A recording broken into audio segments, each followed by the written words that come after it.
Hey everyone, it's Will, GamerDad, with another video for you.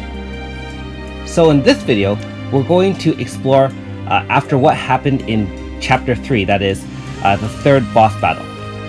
So if you haven't already checked it out, or you've already done it, you know that the cat, which was created by Sebastian, Riica, has now advanced to the point where it's gone off and done its own things and gone against Sebastian's wishes. So we were told to meet Riica in the airport here. And of course, Riica was built in order to access a very secret document called the Madoka Report. Now, you remember the Chronos Report as well. So I guess Sebastian is trying to find out a little bit more about Riica's special programming and some data inside her. And so that's why she created Riica. Anyways, unfortunately, it looks like Riica needs to develop some more AI, which means she has, unfortunately, created a new monster and boss for Riica to fight. And that means we're going to be tested yet again. Of course, just like most 4.5 to 5 star upgrades on story characters, it's more about building the storyline for Riica and having her grow as, I guess, not really a person, I guess, and an android. And so you can see with each subsequent battle, her confidence grows and grows. And as she compares herself to each of the former bosses, she is more confident about her own abilities and the fact of how invaluable she is to the party. And I realize that most of us don't use Riica as a mainstay healer. After all, if you have used gacha in any capacity, you'll probably have given up Riica for more popular choices like, of course, the OP Mariel, or even, Palm or Arena. Any of those 4 stars seem to be a lot better than Riica. And I would agree. Except for the fact that, at the end of the day, Riica is part of the story, and, even for myself, I am a pretty big fan of upgrading all the story characters. Now, unfortunately, I'm still not finished Seal, for example, or Gildna, just because we are running out of red keys, and I have other projects to upgrade my light in order to get all the rewards for Garrelia. But in this case, we're going to take on a pink version of the Deus Ex. And if you remember that from the Chapter 4 of the KMS side quest for Helena's 5-star, you'll know that this one is no pushover. You can also see, obviously, that Riica is quite a dangerous cat, and we're going to have to deal with her after dealing with Deus Ex. Now, like the other 3 bosses previous to this, the boss is pink and modeled after Riica. So the first version isn't too difficult. Now, there is a couple of things you need to know. First of all, it does have an HP stopper at 60% life left and at 40% life left. So you have 2 options. You can opt to use AF bar, half AF bar right off the bat and try to bring it down to that 60% mark, at which you can deal more damage and switch its modes to combat mode.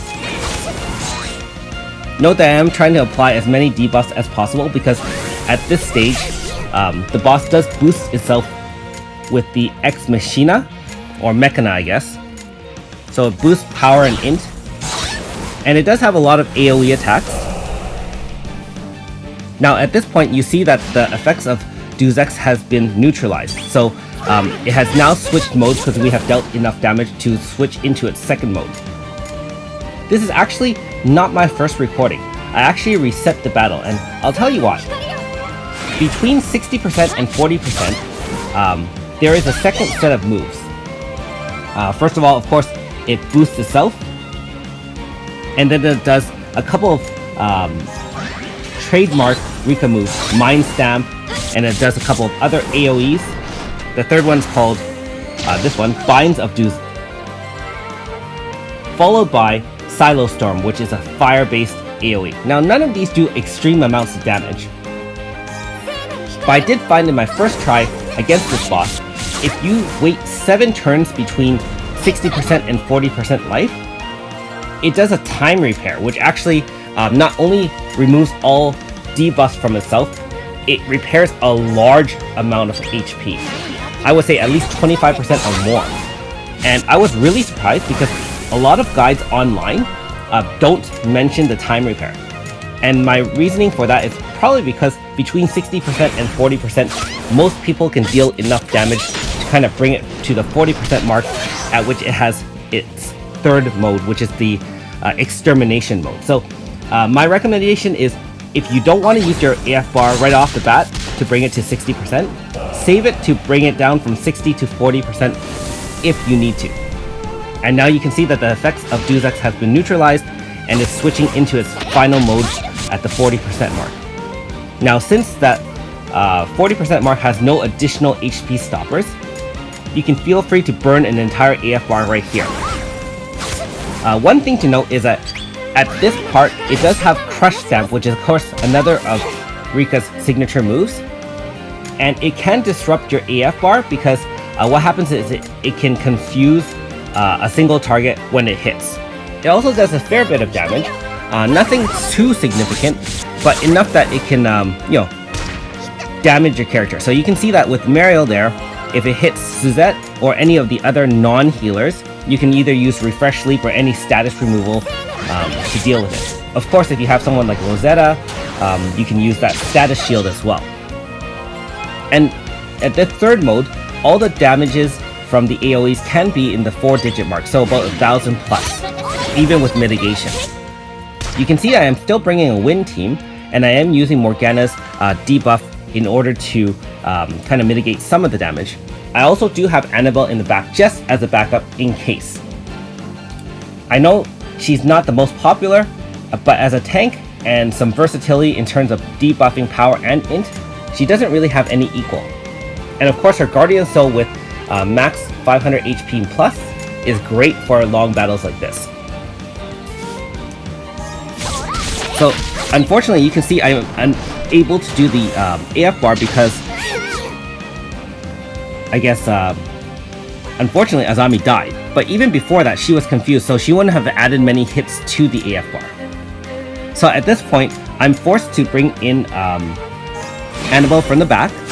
Note that I cast Wind Booster 1 turn ahead because Annabelle doesn't have any wind attacks anyways. And you can see that with the additional AoE there, the battle becomes pretty close. So if you want to use Morgana's secondary heal ability instead of Mariel's, you can also feel free to do that. And with the short AF, the battle is over. So certainly no slouch and not as easy as the first 3 battles. And I would definitely be careful in that second phase, only because that time repair heal was very annoying. And I can't tell you if it repeats, because I reset the game and I did it this way instead. So hopefully those tips help you beat this slightly tougher battle. Now, if you haven't already, make sure you like and subscribe to my channel, I really appreciate it. Also, I do have a Patreon account for those who are interested in supporting me this way. And of course, since we foiled Recat's plans, we have one final battle to do, which is at the KMS headquarters. Like most storyline videos, I'll let you watch the rest of the story in peace. Anyways, thanks for watching. We'll see you next time.